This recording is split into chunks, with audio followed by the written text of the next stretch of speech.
Praise the Lord. Walang bagay na hindi mo malalaman if you are just allowing the Holy Spirit to guide you. Walang anumang sitwasyon na sasabihin mo, ay hindi ko alam eh.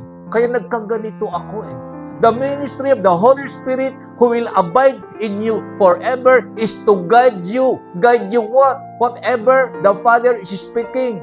In your situation, sasabihin niya ng banal na Espiritu at gagabayan ka niya upang tumama ka. He will tell you of the things to come. Yung mga bagay na darating ay hindi mo huhulaan.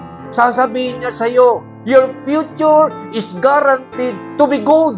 Ginagarantiyan niya na maganda ang bukas mo. He will tell you na yung pinaplano mo, hindi maganda yan. Kaya sasabihin niya, ito ang totoo. Gagabayan kita if you are willing. This is the ministry of the Holy Spirit. He will reveal the truth. He will guide you to walk into the truth. Not only that, there is a bonus.